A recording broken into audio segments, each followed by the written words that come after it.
I was connected with Allah at a very young age. I used to go do races in fourth grade. I would always say the Fatiha before the race and ask God for help. As if I had a conversation with God today, is God going to tell me that I did good? Wait, what's the correlation between Michael Phillips and the immigrant community? I may look white American, if you will. My heart and all the family I've ever known really is my Lebanese family and my Arab family. I would actually get discriminated a little bit against from the Arab. People would inadvertently start talking, and a lot of times negatively towards me or about me in Arabic, not knowing that I would actually understand what they're saying. Successful individuals usually have gone through very, very dark times in their life. In the Michigan High School All-Star game, right before my freshman year, I came up to make a tackle. I leaned with my head and I actually broke my neck. So now my neck was fractured in 2 places. I had to have immediate surgery. I started getting exposed to alcohol and partying and drugs and doing all these things that, like, inside my heart I knew I shouldn't be doing, that I knew like Allah wouldn't be happy and proud of. It hurt me a lot. The gas and electricity at my house got cut off because I couldn't even pay the bill. So all I wanted to do was go and party. And my wife and my 2 boys had to go sleep at her mom's. When they left, it was a really... Is it hard being a leader? That's a challenging question.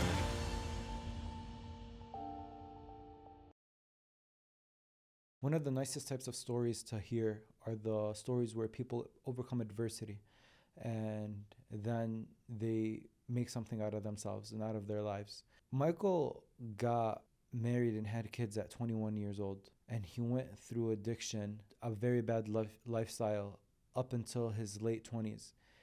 And now Michael has one of the biggest brokerages in the county here in Michigan. And that doesn't happen coincidentally. That there's a lot there to dissect and talk about.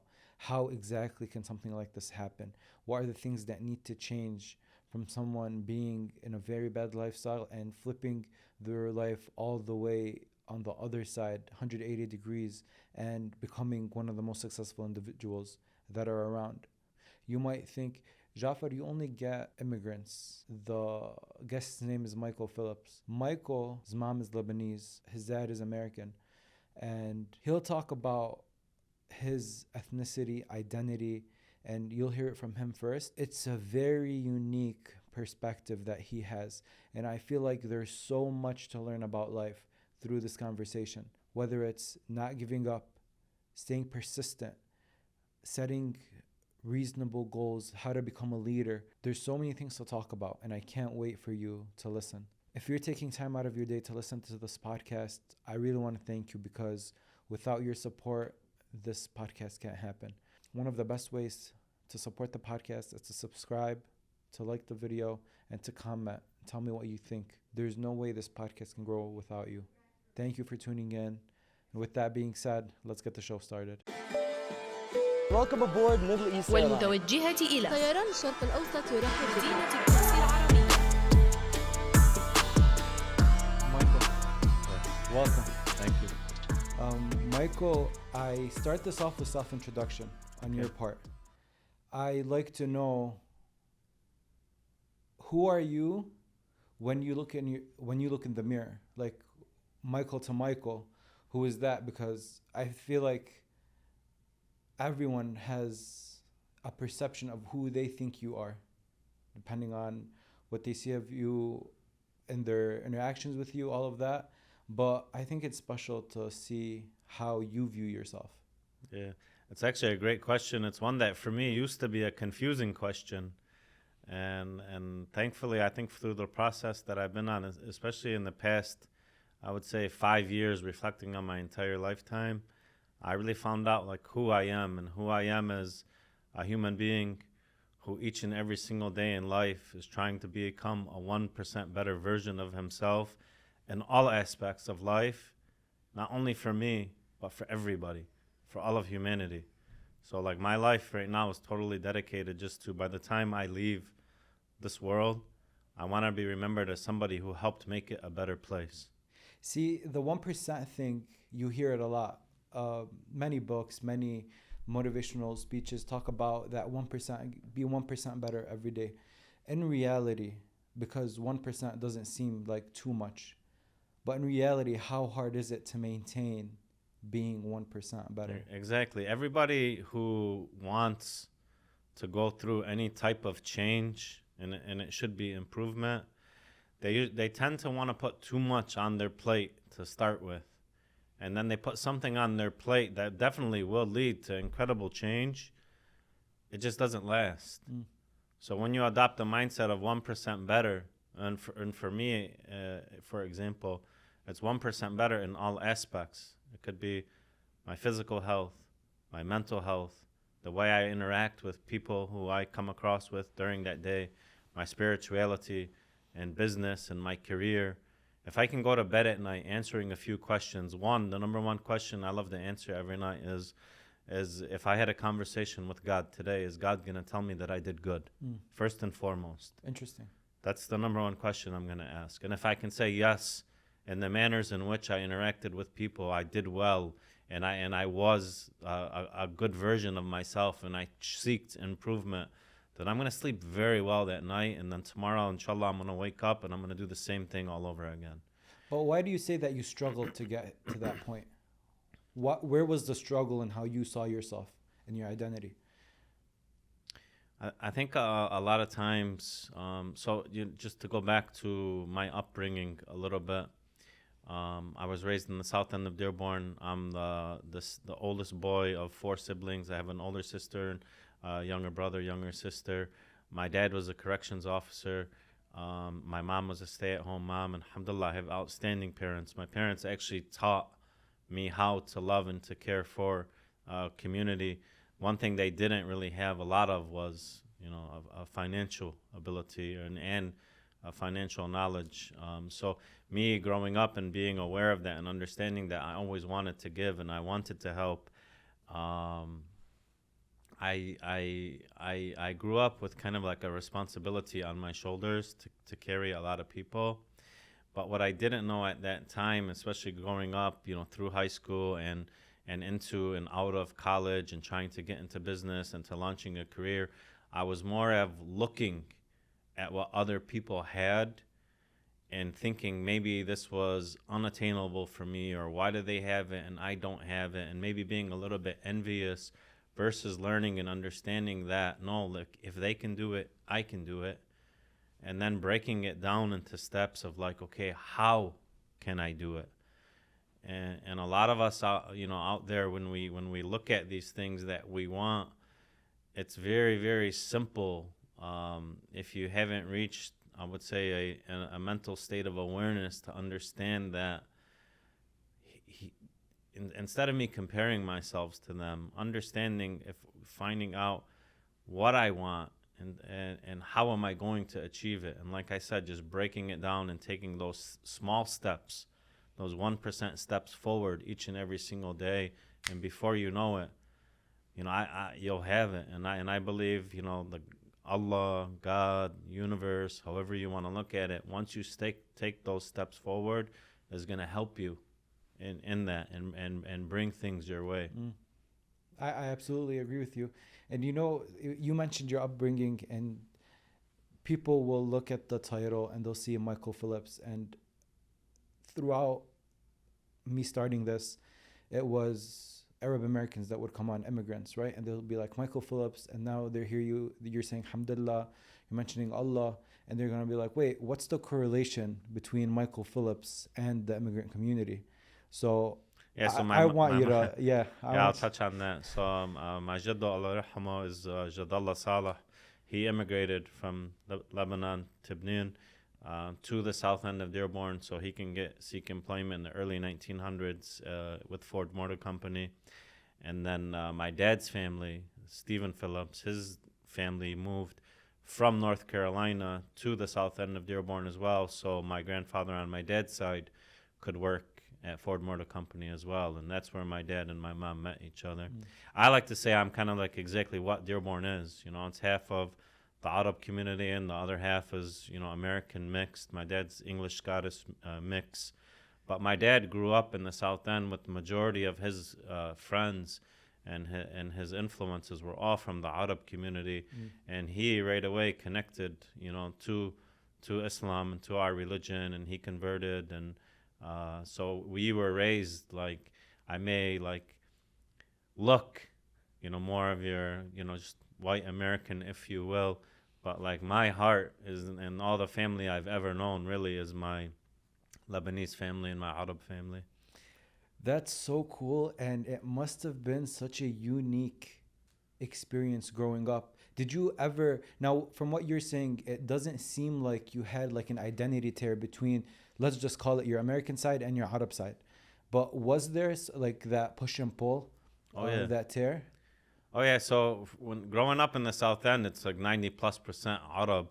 So quickly they got to know that although I may look white, no, I'm Arab. But then when I had to go from there, from Salina to Fortson, I had to do it all over again, where the guys from Woodworth or Laurie would be like, look at this white boy. And I would actually get discriminated a little bit against from the Arab as if I were. You were the outsider.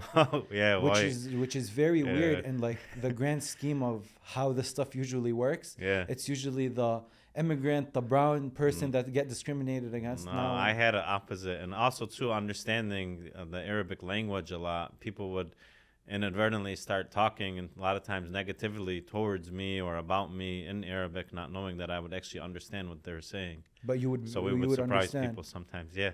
Did it ever get to you where it bothered you or you got hurt or you just thought about it a little too much when you went on the bus back home?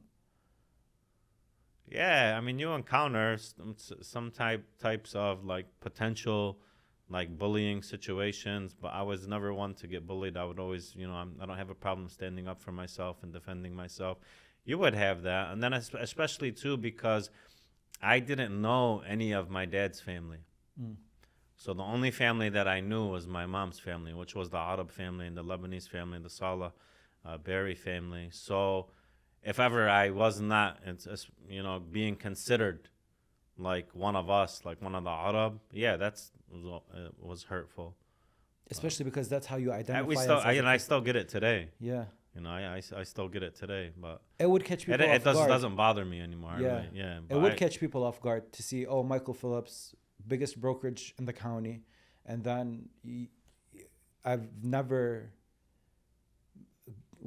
greeted each other. And the first thing you say is Assalamu alaikum. Like, that's norm. And the first time I remember it happened, I looked at Firas and I'm like, he just said Assalamu alaikum. And he was like, yeah, Michael Phillips is actually, like, he's half Arab, half American. And I'm like, okay, that makes so much sense. And just to see your brokerage, and we're going to get into the brokerage and how everything happened. You're in the middle of Dearborn, which is like the Arab American capital of America. And you attract Arab, that's the large majority of your agents. So if you were not integrated into the culture, it wouldn't, like, there's that charisma, that attraction that we just want to be here. We feel at home. You know how to make them feel at home. Yeah, I have. Well, that doesn't come from nowhere. Like Allah put me on a journey through. I got married at a very young age. I had my first son when I was 21, my second son when I was 23. And then, I was really involved with them and youth sports, through youth baseball, travel baseball, youth football, from Little League football up into coaching high school football for 7 years. So I'm really, really connected, more so, not so much of the peers in the community of my age and older, which I love, and I have so much respect for all those people. But my connection in our community is mainly towards the youth of our community. So you already know the youth through your coaching. Yeah, so I say, like, Allah, He prepared me through those events, not only with the children and being mentors for them and doing my best to be a good role model for them and give them sound advice of how they should behave and how they should live their life, while I was doing that in a sporting venue. And then also having conversations and relationships with their parents who, if anybody knows anything about youth sports, the parents sometimes can be the ones that kind of want to micromanage everything from the outside. It's a delicate balance. That was God preparing me for what I do today in the real estate brokerage, teaching me how to help people, how to lead, how to manage, how to guide them. So those were just lessons that, like, Allah was putting me through at that time. So majority of, like, if you talk to, you're 20 plus, you're between especially the age group between 20 and 30, 20 and 40 today, and you ask them, like, who is Michael Phillips, they're going to have a really good idea of who I am, and particularly as a human being. You're very intentional, you seem, about it. Like, do you look for those situations every day? Because we'll go back to the first question. You identified that you want to become 1% every day in all aspects of life. Yeah, for all humanity. For all humanity. So I would think that you go out of the house looking to be 1% better. So when someone might call you and be like, Mike, there's this person that needs help, whatever that help might entail, you would be intentional, be like, oh, this is who I am as a person. This is what I do. Absolutely. And the company was founded on being a company that not only helps the community and through real estate sales and teaching a lot of our youth who may not become doctors, lawyers, engineers, they may be entrepreneurs, to build a business school of training for them so they can have a successful career, with one condition: that you're going to be a part of KW Legacy. You're going to be somebody who's going to understand that your community is important, and you're going to be there for your community when you're called upon. That's what KW Legacy is. You really wanted to teach them that you're not here to make money and leave. That's what we do. Yeah. That's why it's called Legacy. Mike, when you look at successful people, and we're talking success here as in, again, you have one of the biggest brokerages in the county. That is a certain level of success, however you may define success. That's a successful company. And you're a successful individual. But there's this trend that I always see with successful individuals. And maybe it's unfortunate to a certain extent when you really look into the details. Successful individuals usually have gone through very, very dark times in their life. And at those dark moments, like a switch goes off in them, and they start climbing up from that pit that they were in. So I don't know much about the dark side of what Mike went through, but I'm almost certain that you've gone through I've been through the darkest of times. What does that look like? I'll touch on in my 20s. So I in high school, I played football and basketball. I ended up getting a football scholarship to Grand Valley State University, which I played for Coach Brian Kelly, who's the LSU head coach now. But in the Michigan High School All-Star game, right before my freshman year, I came up to make a tackle. I leaned with my head, and I actually broke my neck. So now my neck was fractured in 2 places. I had to have immediate surgery. And so, I went to, I had that surgery. I went to college for the 1 year. It turned out like the doctors really highly advised me against still playing with that procedure that I had, although I kind of wanted to. So that got taken away from me. So I went into a little bit of a mini depression there, because my whole life, all I knew was sport, football, basketball. Those were the 2 most important things in my life. Did you think you were going professional? You always do, Okay. as every child does. You think like this is what I'm gonna do, and then when it hits you that it's over, it's a really hard thing to handle as an 18-year-old. So I ended up coming back home. One thing about me is I never was a big believer in the formal education process that we were taught. I can even remember in 3rd grade in social studies, like we were learning, I forget what it was about, something about some war, and I just hit me like, well, who wrote the book? I always questioned everything, because whoever wrote the book is going to tell us the story of whatever they want to tell us the story, and the education system is going to take that book and push it on us as fact. I don't know if it's fact or not. This is 3rd grade? 3rd grade. Wow. This is how my brain was wired. So I would always question everything, and I always questioned even the formal education process of the cost for this paper and all those things. Now, don't get me wrong. I'm a firm believer in education. Doctors, engineers, attorneys, law, so many other practices, computer sciences, you actually need to learn and understand, that the skill of that trade. However, for many, many, many other trades, especially business and entrepreneurship, I'm not a huge believer in paying that cost to get that paper than to jump into a field that you don't need that paper for. Now, so when I came back home, my family was very on, just getting by. And I knew there was a calling in me to do more. So I started running some valet parking lots. Two of my lots actually were topless bars. And then in that lifestyle, I was only 18, 19 years old.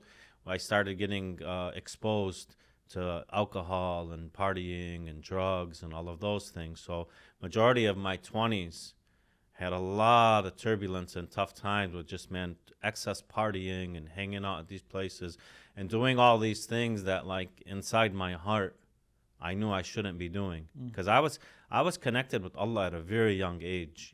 I used to go do races in 4th grade. I would always say the Fatiha before the race and ask God for help. So when I started doing the things that I knew, like, Allah wouldn't be happy and proud of, it hurt me a lot. Once you get into that cycle, it's pretty hard to break out of it. So, and then when I had a family and I had children, and they started growing up and I was making all these wrong decisions, it started weighing even heavier on me of, like, what type of man do I want to be for these children? And all the money I was making, I was blowing. I was making decent money, whether through the valet lots. I got my real estate license when I was 25, because I knew there was something better for me than just running those lots. And alhamdulillah, one day, and one of the lots that I had was owned and run by some of my really good friends who I was really connected to. And then when I started in the real estate business, maybe I wasn't, I was spending a lot of time in between both. They fired me from one of the lots, which was my main income producer. The next day, on my door at my home on Charlesworth in Dearborn Heights, was a pamphlet that in Arabic, it was from the Jama, and it said, "Don't hate for what happens to you, for you don't know. You might think like something's wrong, but really it's the right thing for you." And it was just hung on my door the next day.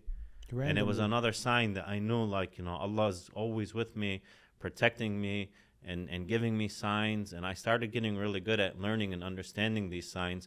But still, when you get trapped, and the main issue for me was alcohol.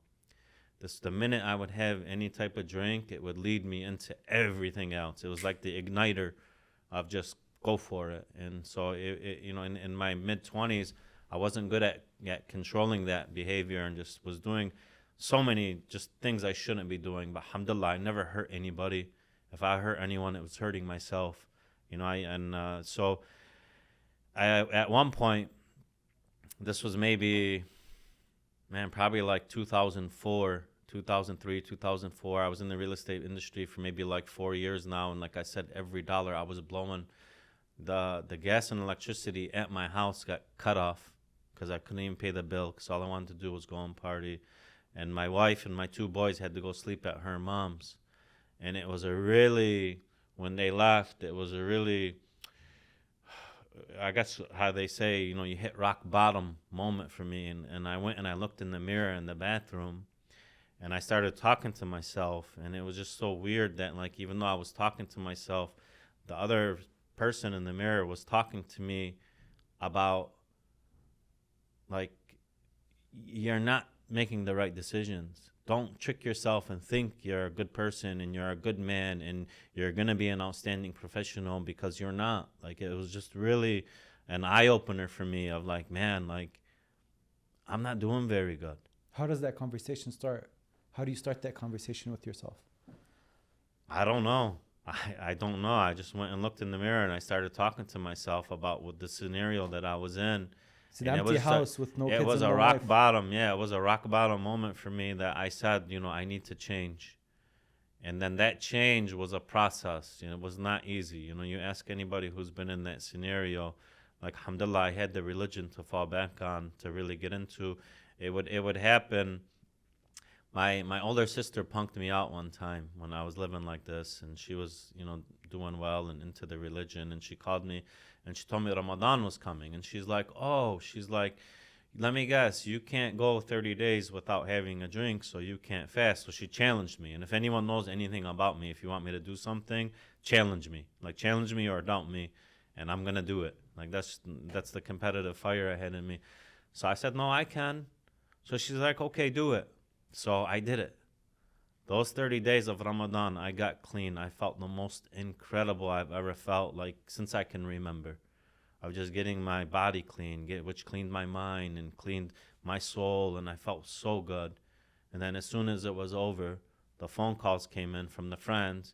Hey, let's go do this and let's go do that. And then I would revert back. That process lasted 4 years. Really? Yeah, 4 years. So this is your late 20s now. We're in your late 20s. Yeah, that process lasted 4 years. Went to the last one in 2006. I remember the last day, November 18, 2006. Alhamdulillah is the last day that I completed Ramadan, and I said, that's it, I'm done. I'm never having another drink again. I'm never going down that road. I feel too good, and I know where I'm going to go now in my life.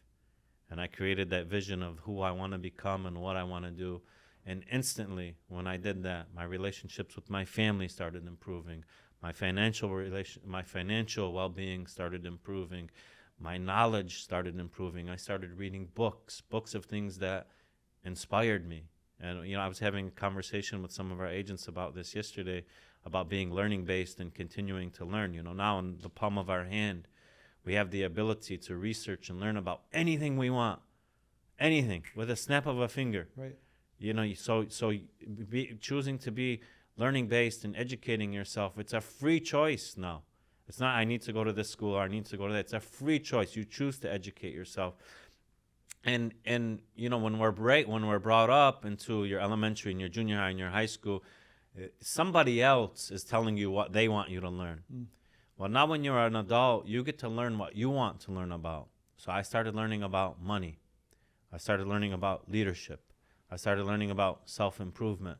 And I started reading these books, and I just, like a fire, started growing in me, and then I just started improving as an individual. And sure enough, my business started improving. Everything started building, falling into place. And I said at that time, I remember a lot of us out there, especially, I'm not calling myself a high achiever, but one might, like, alhamdulillah, I've done well for myself.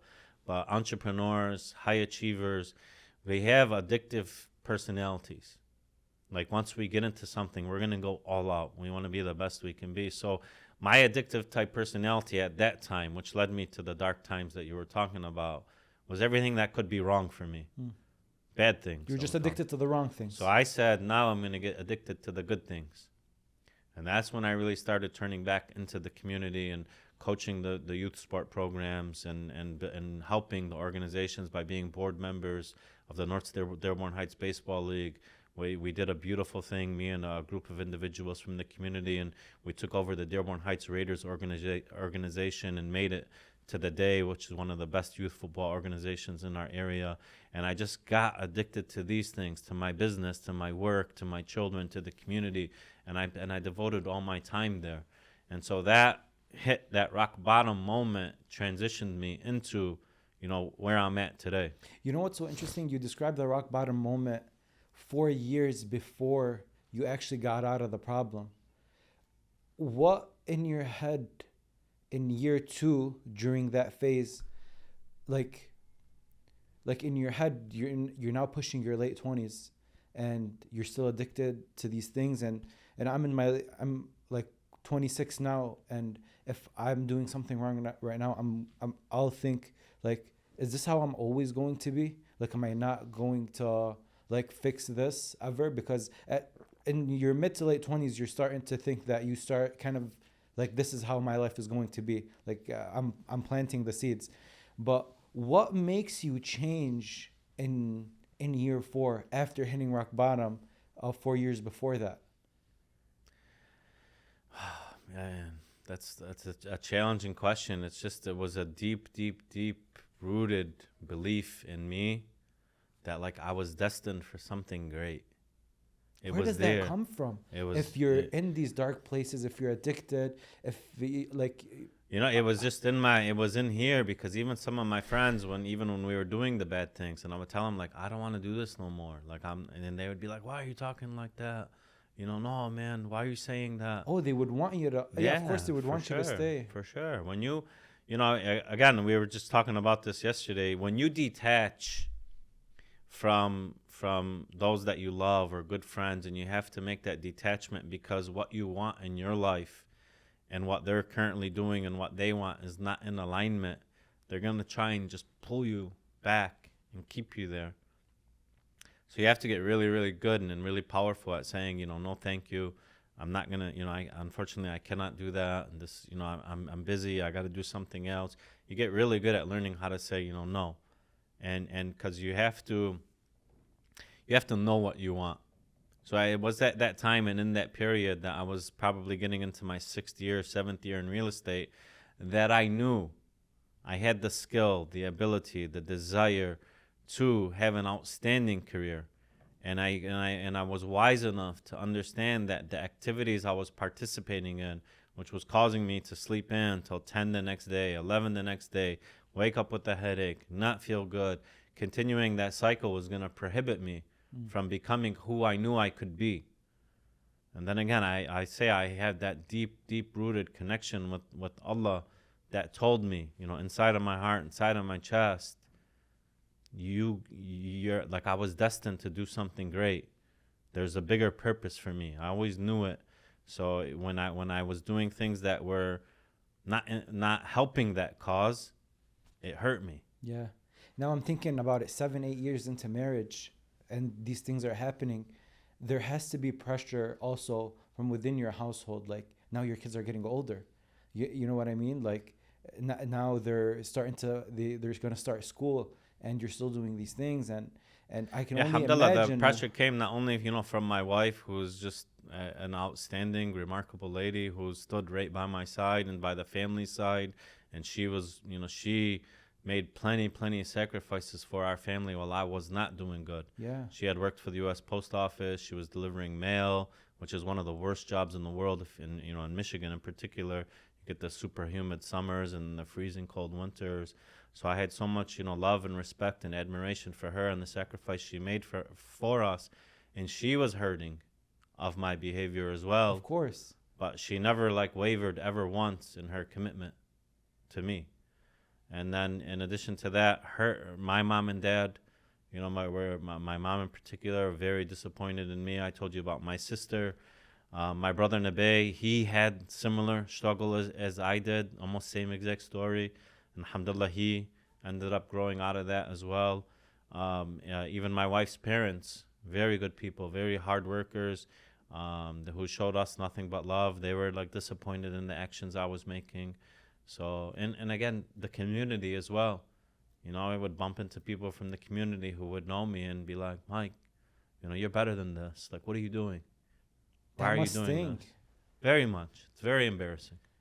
And I used to be embarrassed to tell the story, but now when I look back at it, it was necessary for me to become who I am today, to go through that, and to experience that. Versus, you know, I'm a big believer in, if somebody, I had this for better or worse, I just had this personality, if somebody tells me not to do something, I want to find out why.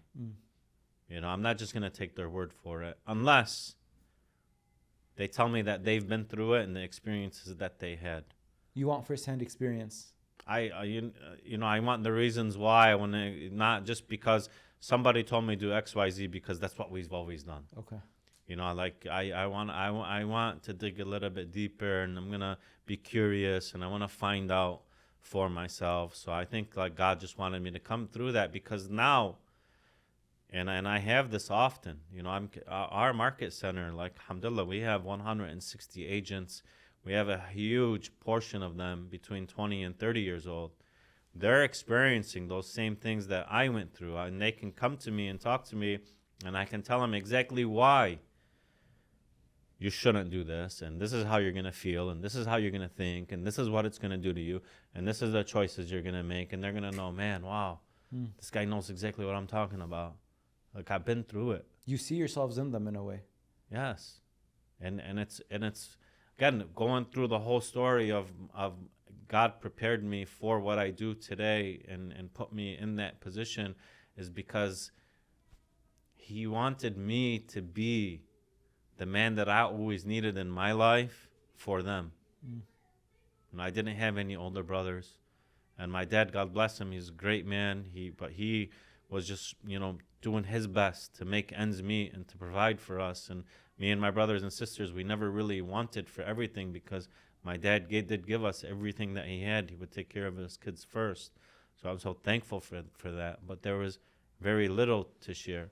And he couldn't share a lot of things that had to do with financial literacy and maintaining your credit and filing proper tax returns and paying your taxes and doing all these things that, like, for our industry, 1099 independent contractor, he didn't have to do. Yeah. So I get to be the one that I always needed, because I made so many mistakes not knowing these things.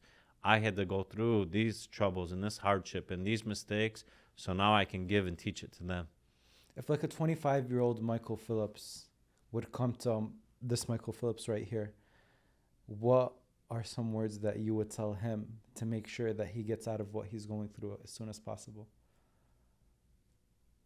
I'd say first and foremost, like, you have to, when we think of diet, when we talk to everybody about manage your diet, the first thing they think of is, okay, what are you eating?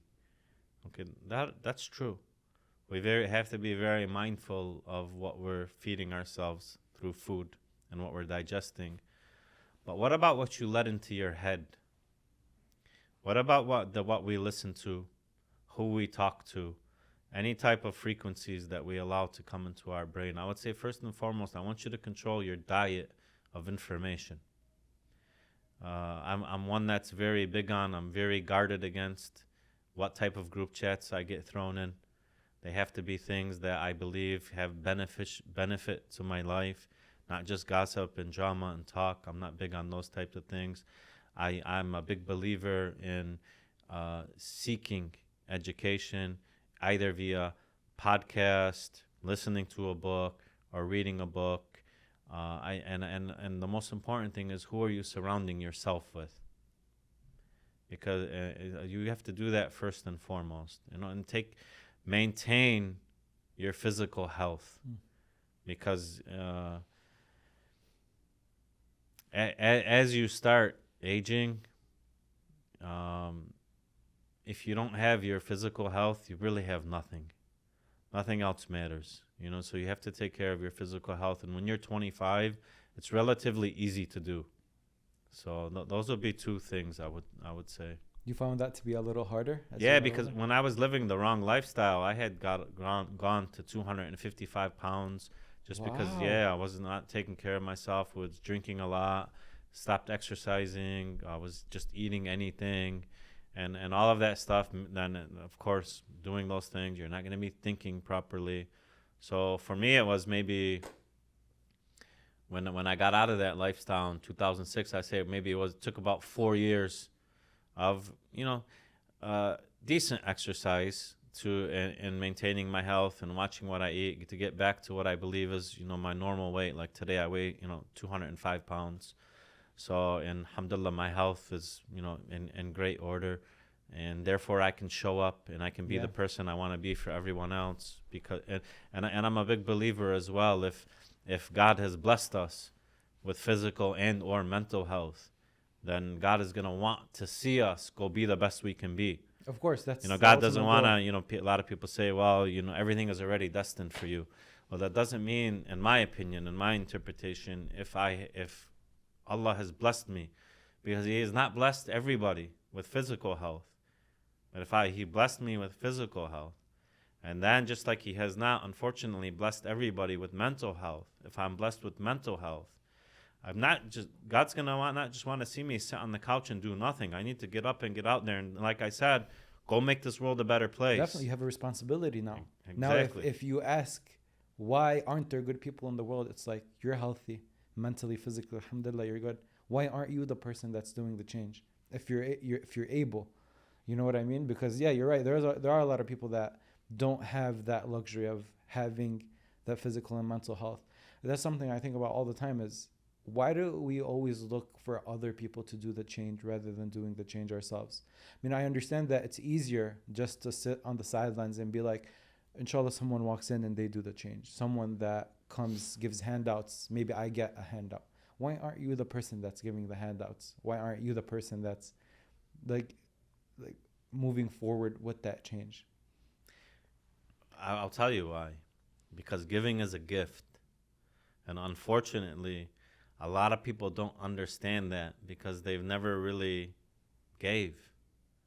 Because if I'm going to give somebody something or I'm going to help somebody with something, everyone's going to look at it like, oh, wow, he's a great man and he gives and he gives and he gives.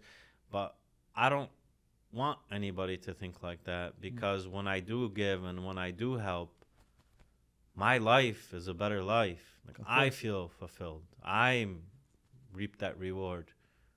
So yeah, I think that's why. We're going to take a break from the conversation with Mike, and I want to tell you about one of the sponsors of today's episode, which is Whoop. Through this conversation, Michael talked about how his physical health deteriorated and how his mental health deteriorated as well. And that's common where we let go of our physical health and our mental health. Well, what if I tell you that there's this device that can keep track of that for you, can let you know when you're recovered and let you keep track of your most important vitals? What if I tell you that you can try this device for free at no cost? And if you don't like it, you can return it. And because you're a listener of this podcast, you get your first month for free. You get to try it out, see if you like it. But I guarantee you that when you're in that system of keeping track of your well-being every single day, that you won't be able to go back, because I personally couldn't. So go to join.whoop.com/notfromhere or click the link in the description to see what Whoop has to offer. And now back to the episode. And we believe to a certain level, when you give, God gives you that same thing that you gave back in multiples. And I'll go back to something that you said, that your brokerage was built on the principle of giving information, which is also giving. You know, you're big on something that don't, like people that say don't share your secrets, you say like, no, share them, like give them. So I do believe that a lot of the success that you have is from that giving, the information, and God just telling you, you know what, here's some more, keep giving information. I truly believe that's how the world works. That's abundance. Yes. Yeah, that's thinking in abundance. You know, one thing about abundance, I think about often is you're a good person to ask. It applies in real estate, it applies outside of real estate. Competition, okay, in the workspace. In real estate, I feel like it's very competitive, especially Dearborn has 100,000, I think Dearborn Heights, call it about 150,000 people. 99% of them are real estate agents. We have 700. Yeah, it could seem like a lot. Our board just got to 1,000. Yeah, which smaller is a big number. Yeah. And in real estate, there's always room to do more. You say the potential is the unlimited potential, you know? Does that ever lead someone to burnout, for example? Because all they're thinking about is, okay, I sold $1 million, call it, in houses. I look at my peers. This guy did 1.5. You know what? If I push a little harder, I can do 1.5. Next month, I do 1.5. The person next to me, now, like every time I finish a hill, and then there's a bigger one, and then there's the mountain, and then the only thing that they're able to process is more money, more houses, more all of these things, which is fine, I guess. But do you feel like it takes away from them being able to venture and have a nice relationship at home, or take care of the people you said, giving, this stuff? A lot of people just start getting fixated on the money, especially when in your situation, the real estate game, you receive a lot of money after the transactions. Rightfully so, it's a very difficult job. But do you think it gets to people's heads when they start having burnout? Yeah, well, I mean, just that little conversation you just had, I can speak on 4 different things in there. I'll start with one. Comparison is the thief of joy. So you don't want to be looking at what other people have. Now, what we would love to do is study successful habits of what they're doing and the behaviors that they're doing upon that can help lead you to more success, number one. So let's not compare. When you do, that's when, look, the devil's lurking everywhere. He tries to creep into us and whisper in our ear. When you're looking at what someone else has and or is getting, envy is going to creep in, and it's just a poison in your chest, and it's the worst feeling in the world. So you need to learn how to get rid of that. You know, that's a journey that I went through, again, when I was doing the wrong things. The devil was I was an easy target for him to creep in and make me jealous of others and have envy and all those things. So let's first not do that. So I have these conversations with our agents all the time. So let's not look at them even as competition. You know, they're people who are professionals in our industry, and you can study their behaviors again and learn from them. We're going to learn from them. 2, when we sit down and set with goals, like, alhamdulillah, I'm very happy that our company has earned a reputation of professionals. You know, I get a lot of people all the time. I'll talk to agents and tell them, listen, we'd love to have you at Legacy. And they're like, you know, I'm just doing this part-time, and you guys are serious. And, you know, if I want to go full-time and if I want to become a professional, then I'll come to you. And I'm like, I appreciate that, but you have it wrong. Yeah. Because what we do is when any new agent that joins our company or any agent that joins our company, we're going to have a sit down, and I want to learn about them and ask, so why are you doing this? Like, why is it important to you? What do you want to get out of this career? Because someone can sit down with me and say, hey, Mike, listen, all I need to do is earn $40,000 a year. So I need to sell like maybe 5 houses, and I'm going to live the greatest life I can imagine. And I'm going to tell them, more power to you. That's awesome. I'm going to help you do it. And then we might get another individual and sit down and say, Mike, I want to shoot for the stars. I want to own companies. I want to do X, Y, Z. I want to do all this. I'm going to say, awesome. More power for you. I'm going to help you do that. So it's whatever their goals are. We have to diagnose what their goals are, because if you're looking at somebody else and what they're doing, you're almost assuming that their goals are your goals. Yeah, that's true. Let's find out, what do you want and why are you doing it for? See, you asked me, like, why do I do what I do? Never once did I answer because I want X amount of dollars, or because I want this, or because I don't want anything except to be a better version of myself for others. Absolutely. And that's why I'm going to wake up every day and go do these things. So that's that second part of that question. And then, well, one thing that we do, a lot of people look at real estate professionals and they automatically assume that everything to them is about sales. Sales for us, and how we teach it and how I look at it, is just one avenue. It's one lane. I'm going to be, and I don't even like calling it sales for what we do. We're service providers. You know, I'm going to provide a service of either helping somebody make an acquisition of real estate, whether it's for a primary residence or it's an investment property, or I'm going to help them sell one of their assets. I'm going to provide a service. When I provide that service, then a commission is going to be earned from it. The commission is earned, you know, a lot of people look at it, like you had just mentioned too, like it's a substantial amount of money. What the general public doesn't realize is that all of the business expenses leading up into that transaction are paid for by the agent themselves. Absolutely. And then their 1099 commission, you know, the IRS is going to want their share as well. So that amount of money gets chunked down very, very, very quickly. Unless you can, in our industry, earn substantial amount of income, and that's why I love it. There's no ceiling. Yeah. It's unlimited.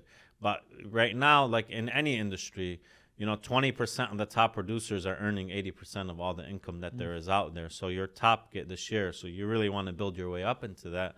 But when you earn that income, we actually are teaching them, okay, now what do you want to do with it?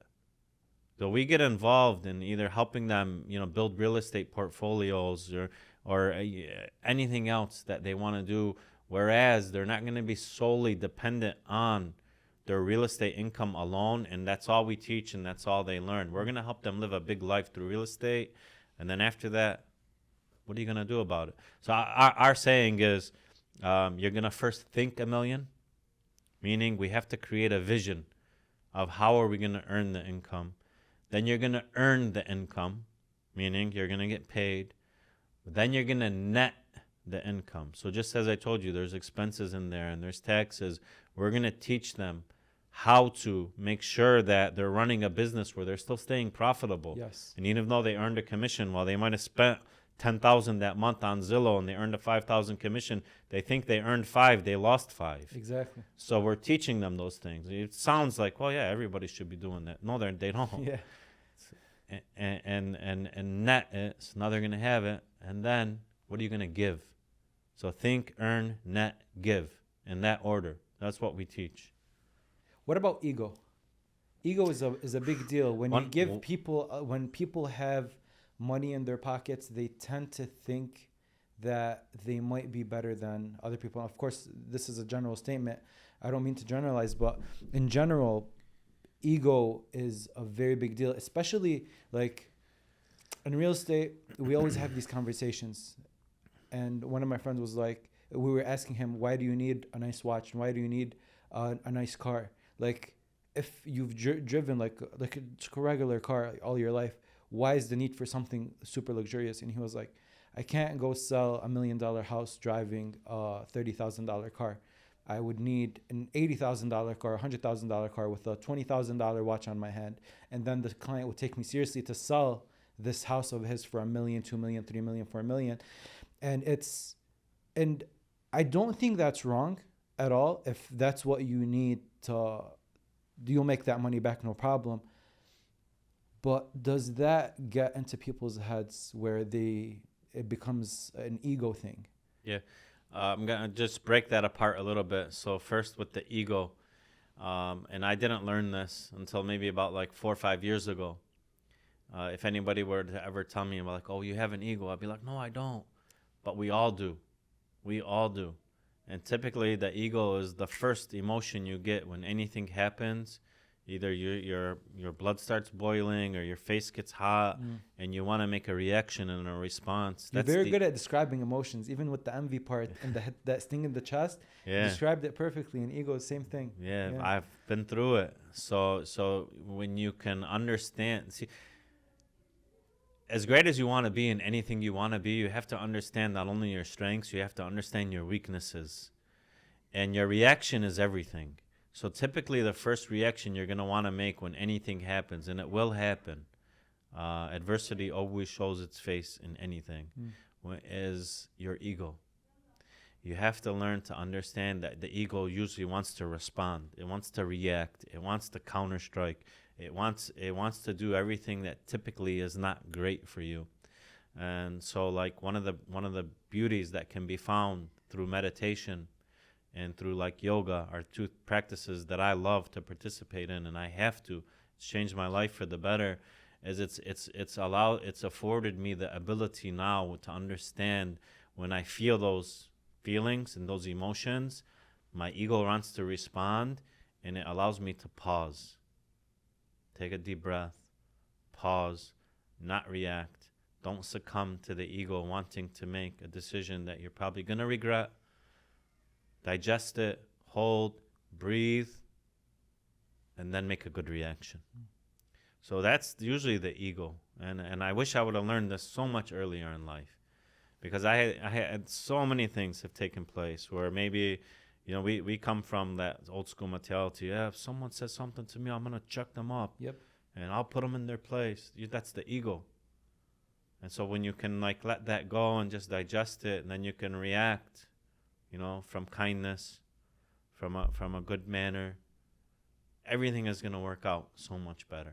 Mike, what about dealing with other people's egos? Because if someone came, and let's say I do these things that you're talking about, I really take a second to digest everything that's happening, but the other person is coming and like placing their ego on me, you know? How have you kind of learned to deal with other people's egos around you? I let it go. Let's use road rage, for example, right? Road rage. I make a mistake. I accidentally cut somebody off, and then now here comes a guy, and he's beeping, and he's got the middle finger, and the ego will be like, who the F is this guy disrespecting me?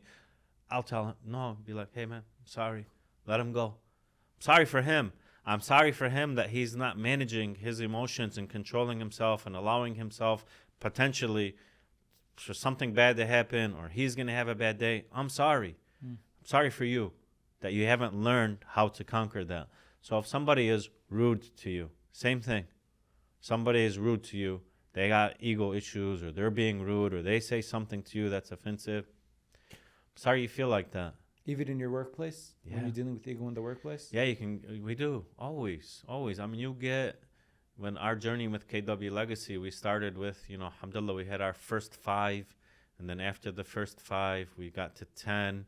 Once we got to like 15, now you have human beings there, and I don't care what you're in. To me, the number is 7.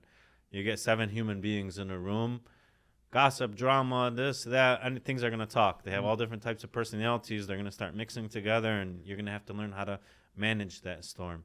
So that to me, that's why I have to work on and focus being the best version of me so I can show up for them and be there for them. Now, you touched on something really important for our industry as well. The agent that talked about having that nice car and that nice watch so he can go and sell that $1 million property. All he needs to do is he's conveying that a couple of very important things. 1, I'm successful at what I do. I know what I'm doing. I'm successful at it. 2, I'm giving you the indications that I can manage my own finances so I can manage your greatest asset.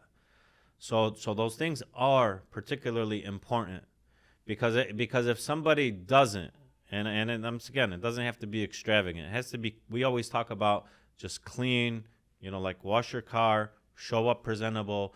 Understand that if you're not taking care of your personal self and your finances, they're not going to believe you anyways. It's just like going to a personal trainer who's 300 pounds and overweight and can't breathe and it's eating a cheeseburger. Are you going to let him tell you what you need to do? Yeah. No, they have It's to really lead like by example. It's really like a job interview, but each client that the real estate professional has is its own job interview in a way, where that person is technically hiring you to either sell his house or help him find a house to buy. Absolutely. So it's like you're going on a job interview every single day, multiple times. It's exactly So what it is. Being presentable is the most important thing in that relationship. Exactly. And you learn too, I've been through it. Always I love having a nice clean car. My vehicle is part of my business. But I'll be the first one to tell you that vehicle is not going to bring you happiness. I worked really, really, really hard to buy the one watch that I wanted in my life, and I waited and waited and waited to do it until I bought it, whereas if I didn't even feel it come out of my bank account, because I knew it was not that important. And then when you do have it, I felt the success of accomplishment in earning it, but it didn't change my life at all. Yeah. And money, for those who don't know and haven't experienced, I don't care how much money you have, you're still a human being who's going to ride a level of emotions. Some days you're going to wake up, you're not going to feel so great. Some days you're going to feel outstanding, and it's going to flow. The money is just going to allow you to be more of who you want to be. If you're a giver and you want to do incredible things and you're creative and you want to build big businesses, it allows you to. Not having it just doesn't allow you to be the greatest person you can be. Now, if you're a terrible human being as well, I can guarantee if I give you a lot of money, you're probably going to be a lot worse. So it's a tool. It's just like a hammer, nails, scissors. Money is a tool that can be implemented and used. And inshallah, we encourage people to use it to not only make your life incredible, but help people along the way as well. That's a very nice way to put it when you said you waited until you wouldn't even feel that the watch purchase left your bank account. I think that's a good way to put it for people who are maybe in a hurry to buy these things or show off, or that's a if you feel it, you're not ready for it. It's definitely a luxury, and luxuries, you shouldn't be spending a lot of money on them unless it's you've made it to the point where, like I said, You didn't really notice it, because Yeah. the top ones too are assets. They do preserve value and all that. Like, I can make justifications for that, but still, if you're not to that point where you barely feel it, Yeah. we can definitely use that amount of money to build your business. Absolutely. You're big on leadership. You talk about leadership a lot. I saw this quote by Marcus Aurelius about leadership. I just want your thoughts on it real quick. It's the responsibility of leadership to work intelligently with what is given and not waste time fantasizing about a world with flawless people and flawless choices. Say it one more time. It's the responsibility of leadership to work intelligently with what is given, not waste time fantasizing about a world with flawless people and flawless choices. Now, when I read this, I thought that, yeah, maybe a lot of people want to be leaders when you already have the biggest brokerage in the county, but you're not going to get to the biggest brokerage in the county if you didn't have leadership from day one. So you really needed to use what was already given to you and lead with what you had, rather than waiting, because that waiting won't get you the leadership. The leadership is what will get you the final goal. For sure. So we launched a new territory. So when you're launching a new territory, the product wasn't already there that the people could observe and say, like, yeah, like today, they can say, oh, I see Legacy, I see their social media, I see what they do, I would like to go there. I had to sell a vision of, hey guys, I've been in this industry for 18 years. I'm going to bring this company to Dearborn, and this is the vision of what we're going to bring, and this is what I'm going to help you with, and this is who I'm going to be for you, and this is what we're going to do for you. And then I had to deliver. That quote as well also indicates a leadership needs to have an understanding that the world is not perfect. You are going to have issues. You are going to have people making mistakes. I have a value system. It's love, trust, loyalty. You convey to me love, trust, loyalty. You can make any mistake in the world. I'm on your side. I'm going to protect you. I'm going to fight for you. I'm going to be there for you. You violate those three, deal breaker. So knowing that this world is not perfect, mistakes are going to happen. The leadership is the one that needs to interject himself into that place and fix it and make it right and take care of everybody and put everybody in front of yourself and your own wishes and desires. If you're going to be a leader, they come first. Is it hard being a leader? Very. You want to talk about ego? Especially, the experience that I've had as a top producer in our community for a really long time, of making a commitment to grow a company where my personal sales, income from those sales, all of that is kind of going to take a back seat to me delivering the teaching to them and the giving to them. And every day I'm showing up. I have an issue here with this one. We got to correct it. We got an email here. We have to fix this. This one's got, hit this issue. I got to fix that. Yeah. We have to be involved. So I'm giving so much of my time and my mentorship and my problem solving abilities to the company, which is actually a lot less profitable than my sales team. But I made the decision to do that, and I made the promises and the pledges to our people. So a lot of times when, that is actually shrinking to come here and to just give leadership help, you have that voice in your head saying, basically like you're getting the short end of the stick or this or that, and you just have to overcome it. And that you get those challenges. And again, leadership is not for everybody. It sounds like everyone wants to become a leader, but no one wants to do the things. It's a cool title until they find out, like, they're going to come before you. Success through others. If you want to be a great leader, your people have to succeed. You ask me, what am I most proud of with KW Legacy? And if I show you the numbers of the agents that have came from other brokerages, and if I showed you the numbers of newly licensed agents from our community, 21 to 25 years old, and their production growth is astonishing. So when I look at that, all I say is, alhamdulillah. I'm so happy. All I see is green arrows up, and they're doing so well, and they're doing so good. And if I looked at my sales numbers, they're actually going in reverse. But alhamdulillah, I'm so blessed. I signed up for this. Yeah. That is to me the greatest gift, that I've received through KW Legacy is their success. You know what the thing is, Mike? There's leadership in the workplace, which what you were referring to, but there's also leadership in your relationship at home. There's leadership with your friends. There's different places where leadership applies, because someone might have a 9 to 5 job and they want to become a leader in their own way, but in their head they need to have like their own company, or they need to be a millionaire to be a leader. What do you think makes someone take that first step in becoming a leader? First, they have to master themselves. Okay, I can't lead anybody unless I've mastered myself. I understand who I am, what I want, my strengths and weaknesses. And now I can show up. If I can control and master one, myself, then I have enough of whatever it is, knowledge, financial advice, just sound, solid advice, education, like I said, knowledge, that I have enough where I can give and help pull somebody, and I want to take that responsibility, then I can start becoming a leader.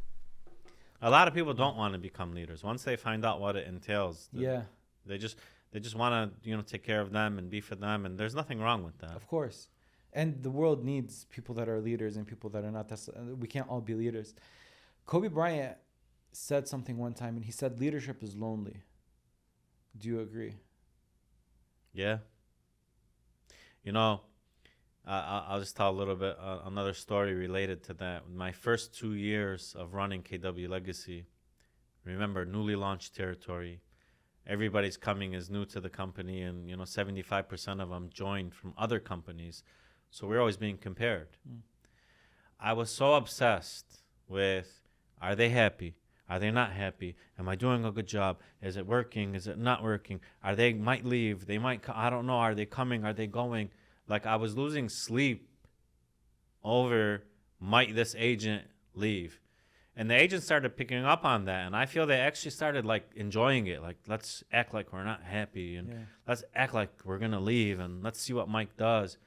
And until I got to the point where it just hit me that, alhamdulillah, I started this company with a vision.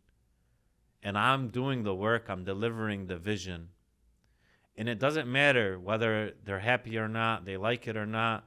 The only thing that matters is me being the best version of me and delivering that value. Yeah. And then once I did that, boom, everything changed.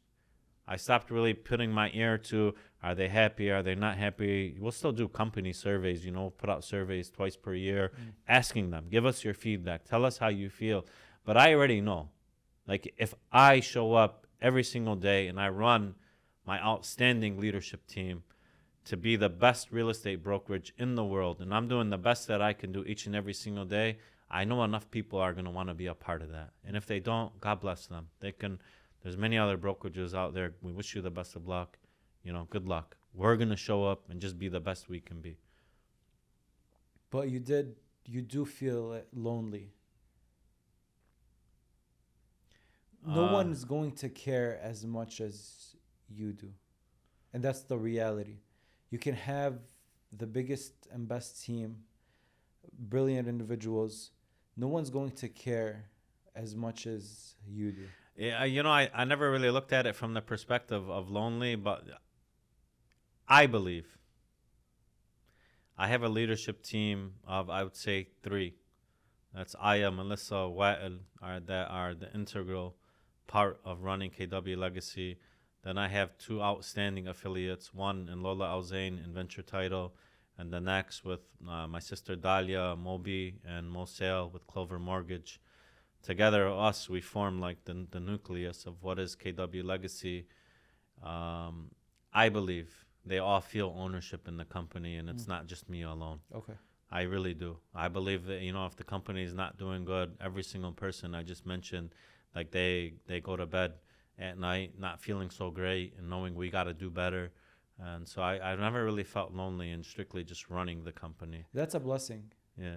Having What I do say is with all of them, I do feel a responsibility for me to carry them. I run the company in a manner in which I believe they feel ownership in, because when the company does great, they do great, and when the company doesn't do great, I still do all I can to make sure that they're compensated better than anybody for their equal positions in the world. And so I never really felt alone in that. I felt like sometimes, and more this is, we have two parts. If we have I have a total of 6 employees for Legacy, but I have 160 agents. The agents to us are the clients. So you're they serving them. exactly, they get service from the brokerage. Only sometimes, with as much so much love that I give them and support that I give to the agents, and I'm always there for them and do everything. Like if one time me or my leadership teams makes a small mistake, sometimes I feel like they forget about all the good that we've done as well. Human brains usually, I was reading this the other day, we tend to put more weight on the bad than the good. That's just how our brains are wired, in a way where you can be the best, we can have the best relationship in the world. At the first thing you do bad, that's what I weigh more, is the bad. And it's very unfortunate, because it is, because I'm not like that with people. Because the bad things that are happening are usually mistakes. I don't think anyone's really malicious at their core, like they really want to hurt you. So I do believe if I did a mistake for you, it was that if I wronged you, it was a mistake. But all the love and the effort that I put into the relationship, that was intentional. So it's sad that the mistake is way more than the intentionality and the love and the effort that I put into the relationship. Yes, I agree with you. What's one thing that we didn't talk about today that you think we should have? One thing I would love to let everybody know, we talked a lot today about the connection with God, and I believe, and through my journey, that Allah, He delivered a lot of signs to me that I'm very fortunate that I was aware of. Just like that, I took that pamphlet on my door after I lost, that valet account by friends. It hurt so bad, and I got that message. There was one that happened with KW Legacy that I would love to share, and that had to do with my mom. She used to come on a lot of the baseball trips with me and my boys, and for years she would always tell me Ma, when are you gonna open up your own real estate company? And I told her, Mom, I'm just gonna do my part, and I'm gonna just keep saving my money and preparing, and when the time's right, Allah will let me know. And this kept going. She would always bring it up to me, and it went on for a period of maybe 7-8 years. And then after my second son, Mikey, graduated from Dearborn High School, the gap between him and my youngest son, Adam, is 14 years. Okay. So now, I was involved in coaching and all that. I had a lot of time. I spent so much time with Steven and Mikey growing up and on through high school and into college. I had a lot more time for myself. I turned the focus to, okay, now I'm going to start looking for opportunities to open up my own real estate company. And for about 8 years, I was having talks with my previous broker, who I love, and he's a brother, about potentially us joining forces together and doing something together. That just, it just turned out to not be so possible. A call came into the community of, hey, who would, be interested in bringing KW to Dearborn? And I raised my hand. I said, I would. And so I had a meeting out in Northville. I went out there. The first thing I seen on the wall when I went in there was God, family, business. And that was wow, that's actually a pretty good sign for me that this is who I am. But one day I'm driving. So I talked to that group. I told them I'm interested. We'll learn more. I'm driving right here off Michigan Avenue, westbound, by myself in my car. It was a winter day. And this loud noise in my left ear, right at Michigan and Military, said, hey! And I looked. I'm by myself in the car, and I see the building that I sit in today and there was a for lease sign on the building, and that voice said, "That's your real estate company." I swear to God, I turned left. I wasn't even turning left. I turned left. I seen the number on the sign. I called it, talked to the lady, hit it off with her, and supposedly she was one of the harshest people to ever deal with in the world, and she was very kind to me, and I just started having those talks about bringing the real estate company there, and alhamdulillah, today I sit right in that window that voice told me to be at, that I always told my mom when the time is right, like Allah will let me know. So You listen, you physically listen to something call. it was loud. Like it was loud in my ear. Like, "Hey!" And then when I looked, it said, "This is your real estate company." And I sit in that window today, every single day. So like for me, it was like the whole experience was almost like on autopilot. I was just showing up every day to do the best I can do, and like God was handling everything. And if people knew the risk that I took, $20,000 a month personal guarantee on that building when I'm the only agent that I knew was coming. I know nobody's coming. It's just me. But I was so confident at that time. I said, if $20,000 a month, I'll pay it alone with my commission sales. I can do it. I was just that confident, and I always knew that like Allah had my back. But you know what's crazy, Mike, is that for people who haven't seen the building, that might not be from Dearborn, it's a massive space. It's big. So seeing it at first glance, you would think that this is massive. How the hell am I going to fill it up with agents? Does that cross your mind at all? Does it not cross your mind like this might be too big with what I was really hoping for? Can you repeat that? I'm sorry. The building that right, it's big. It's 13,000 square feet. 13,000 square feet.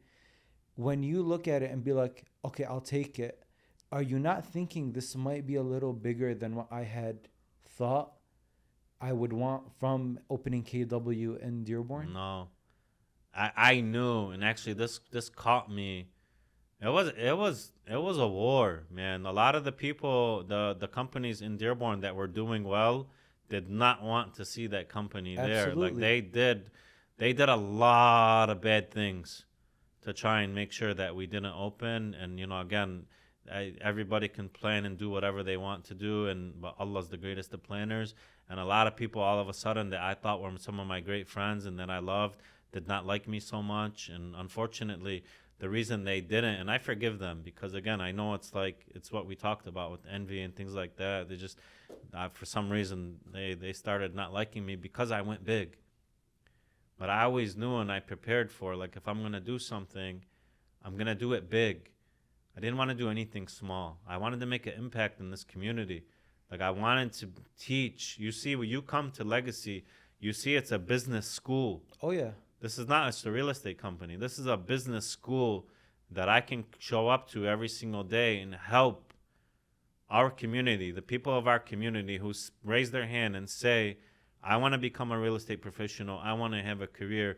You come to us. You're gonna get a school. I wanted to have something big that I poured into that can help people achieve what their goals through real estate and then give back to Dearborn. And we do. We give at least, I don't even keep perfect count, minimum we give back to Dearborn is $40K a year. I get probably 1 or 2 texts/emails per week. Can you give $500 for this school? Can you do this for that? Nothing makes me happier in the world than to know that they're calling on us to help and to give and to do. Knowing that so now when I seen it, I was so confident because I know Allah was with me the whole time. I'm being honest with you. I was just rolling forward, and I knew this was destined and it was meant to be.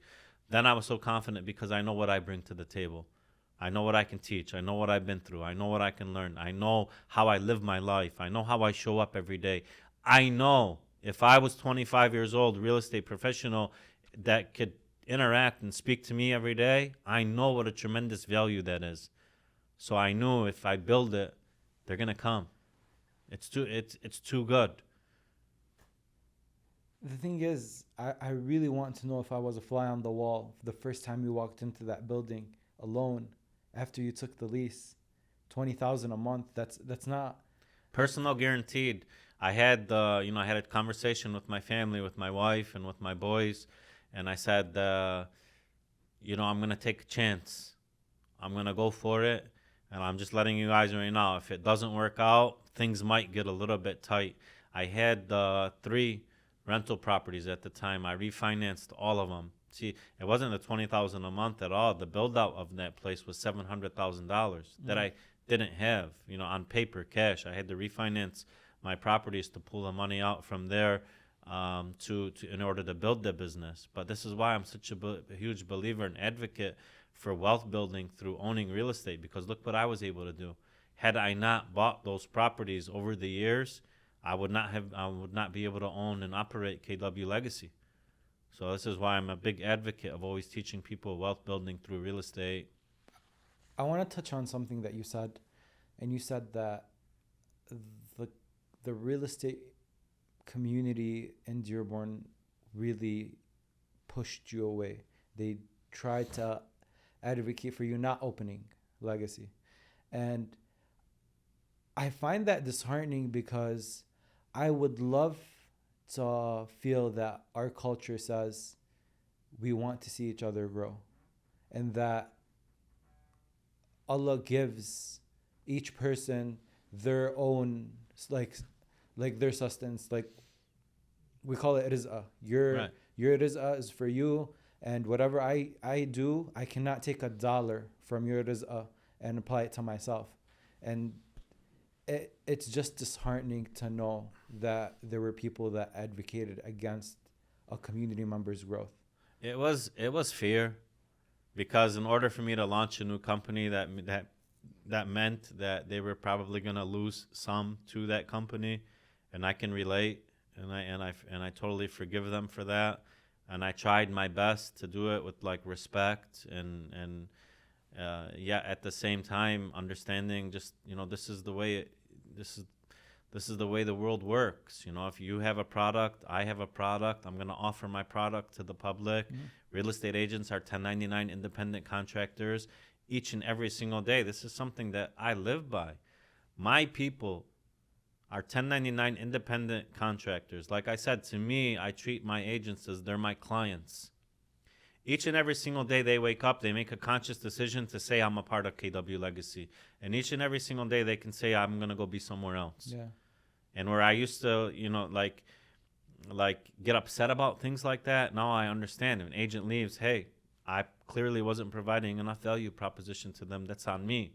But prior to KW Legacy being in the area, it was never like that. Things were just smooth, and there was 3 main brokerages in the community, and they were the ones that were handling everything, and they weren't competing against each other. And one thing I didn't like is, I would say, from probably about 2010, I was probably one of the top 10 producers in Dearborn, going forward into today.